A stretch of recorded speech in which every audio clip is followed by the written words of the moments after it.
posting made on the social media are in accordance or in compliance with the regulatory mechanism of a particular country. That's how we operate, right? And to increase this credibility of the biotech sector, I want the companies from the developing nation pay more emphasis to social media, because when I moved to Canada in 2010, online sale of value-added commodity, obviously in cosmetics, as per NBJ, was 19.2%, and in 2014 it has gone phenomenally high. Agri-food commodities, companies like Loblaws, in biotech sector, Loblaws is in commodity trading in a very big way. First point of contact is Google, and they use social media to select the vendor and the supply, right? Same line. Today, email, second largest pharma giant, has a social media management team. Social media plays a vital role. It's the ultimate driving force to expand business horizons. But when you use the social media, do not take them lightly. Don't make an exaggerated claim. Email is a legal document in a country like Canada.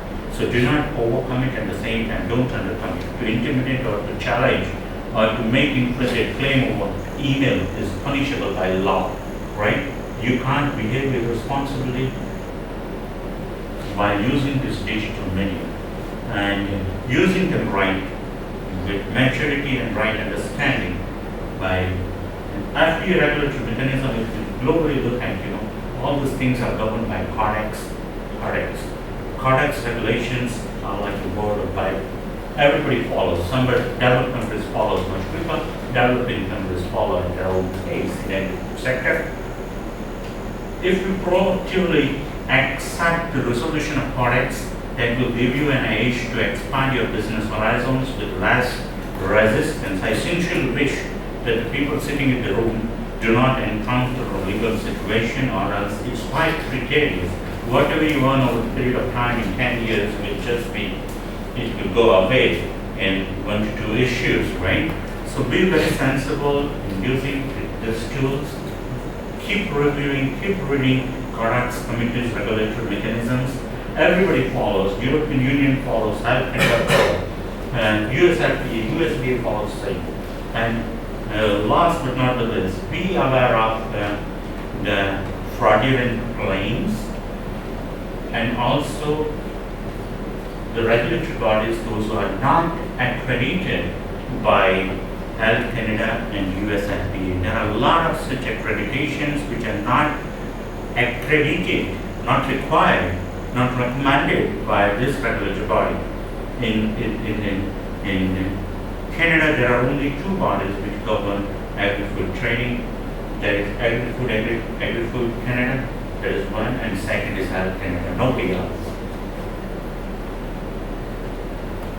Nobody has prerogative to issue any document, or neither NPAF nor anybody else has prerogative. So most of the time, companies issue the documents are not entitled to issue such documents, and you come to know when you already ship the shipment based on those fraudulent documents, and your shipments are stuck at the border. Border Agency of Canada work hand in hand with Agri-Food Canada and Health Canada. It's a very sound mechanism, right? Their internal email procedure can bail out and can let your shipment in and can put the shipment on the deck forever, or the shipment can return back too, right?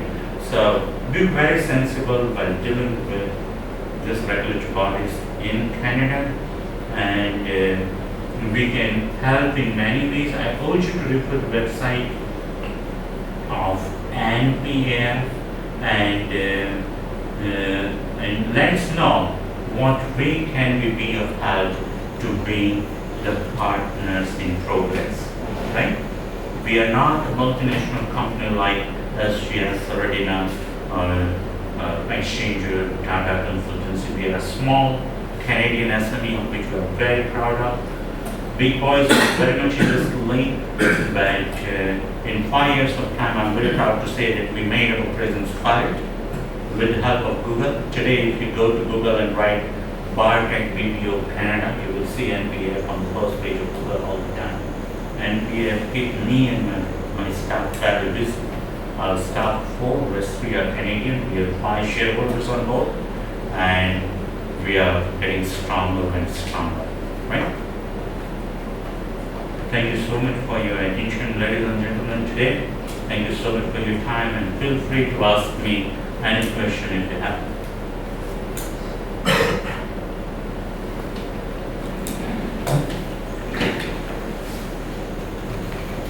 Yes.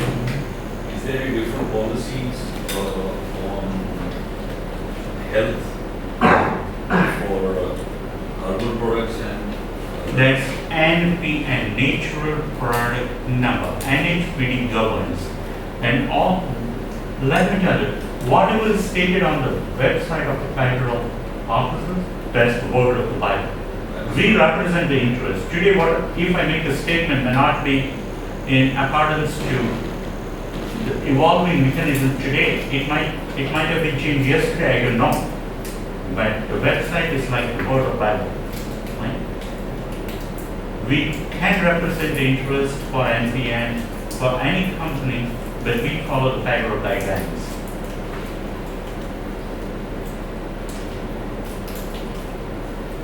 right now we talked about some herbal, now we are talking about herbal medicines. Yep. It falls under NPN. Yes.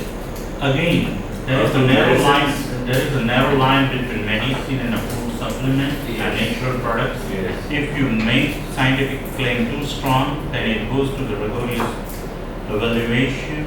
The cost of getting the approval is phenomenally high.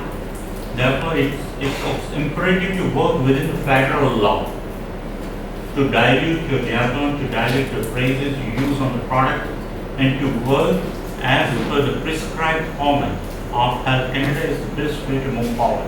It's vice versa. You're not. There may be some regulations which are put in by the federal government. Yes.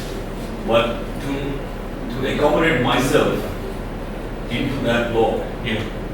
I may be compromising with the quality somewhere, No. which I don't want. No, you don't. They have posted the monograph on the website, so quality will not be compromised. Marketing strategy can be compromised, but quality will certainly not be compromised. I can assure you of that. No, certain products have certain sort of a chemical, let us say natural product. Mm-hmm. Yeah. But if that presence is there of that product, Yeah. which is also vital for as a health supplement, may fall into different sector. So I have to remove that to fall into NPN. That's right. That's what I'm asking you. That Yeah. what is that thin line which is Let me tell you, I understood you very well.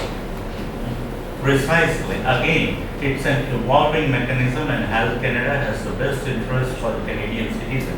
When we are doing business in Canada, importing into Canada, trying to get revenue out of the country, it's imperative. It's same for all the countries. I cannot ignore DCGI and can come to India, right?